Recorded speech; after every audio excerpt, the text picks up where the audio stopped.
नमस्कार, आज़ाद संवाद मीडिया में आपका स्वागत है।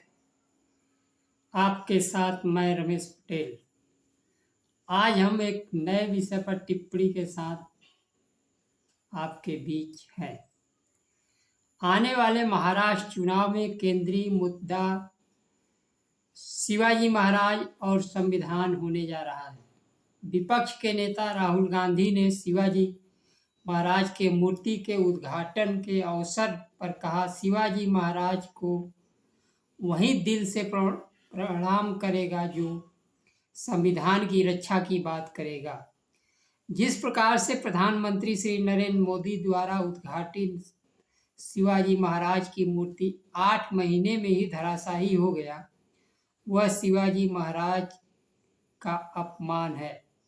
शिवाजी महाराज के जीवन काल में भी भेदभाव हुआ था। 1774 ईस्वी में मराठा साम्राज्य की नींव रखने वाले छत्रपति शिवाजी महाराज कुर्मी जाति के थे। उस समय के ब्राह्मणों ने जाति भेदभाव के कारण राज तिलक करने से इनकार कर दिया।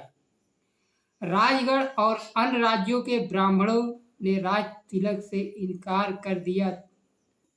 ब्राह्मणों ने शिवाजी महाराज को राजा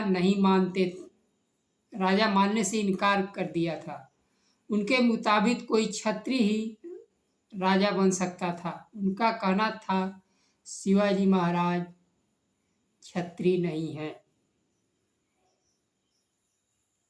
जब आसपास के ब्राह्मणों ने इनकार कर दिया तो काशी के पंडित गंगभट्ट ने राज तिलक करने को तैयार हो गए। लेकिन जन सामान्य में ऐसा कहा जाता है कि पंडित बाणभट्ट ने पैर के अंगूठे से उनका राज तिलक किया।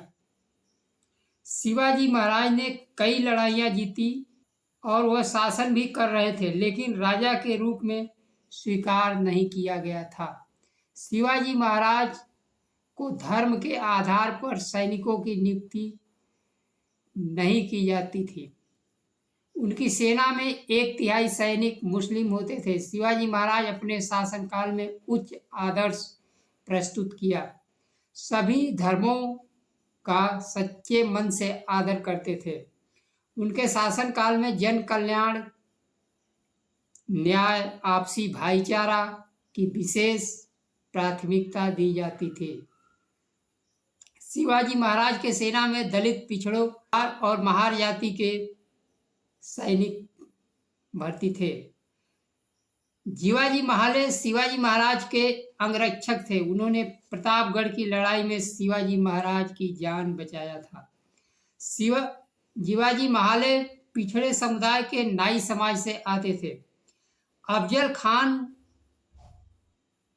को मरता हुआ देख उनका अंगरक्षक शहीद बंदा और सचिव कृष्ण भास्कर कुलकर्णी ने शिवाजी महाराज पर तलवार तान दी। जीवा महाले ने शहीद बंदा को मार दिया और शिवाजी ने कुलकर्णी का गर्दन उतार दी। कुलकर्णी देशद्रोही ब्राह्मण था। शिवाजी के सेना में महार, चमार, मुस्लिम विशेष पदों पर थे। आज के भारत में जिस बात की सबसे अधिक चर्चा होती है, आरक्षण व्यवस्था की। आरक्षण व्यवस्था साहूजी महाराज ने 1902 में लागू किया था। साहूजी महाराज शिवाजी महाराज के वंशज थे। साहूजी महाराज ने अपने दलित सेवक गंगाराम कांबले के दुकान पर चाय पीने के बाद कहा, तुमने तो पूरे शहर का धर्म भ्रष्ट कर दिया। वह दौर था जब दलितों को झाड़ू बांधकर और गले में मटका लटकाकर चलना पड़ता था। झाड़ू से जहाँ उनके चलने के बाद रास्ते की सफाई होती थी और बीच में उनको थूकना होता था, उसे मटके में थूकते थे। महाराज कांबले के दुकान पर चाय पीने के अद्भुत घटना को देखने के लिए एक बड़ी संख्या में लोग जुटे हुए थे। उन लोगों को शायद यह नहीं मालूम था कि दुकान खोलने के लिए हिम्मत और पैसा दोनों महाराज ने दिए थे। साहू जी महाराज आजाद भारत के संविधान निर्माण के मूर्तिकार को भी गढ़ रहे थे। उन्होंने अंबेडकर को उच्च शिक्षा के लिए आर्थिक मदद दी, जिनके हाथों भारत का संविधान निर्माण किया गया। अंबेडकर जी ने संविधान प्रस्तुत करते समय कहा था, संविधान कितना भी अच्छा हो, अगर उसको लागू करने वाले लोग अच्छे नहीं हैं तो संविधान अच्छा साबित नहीं होगा।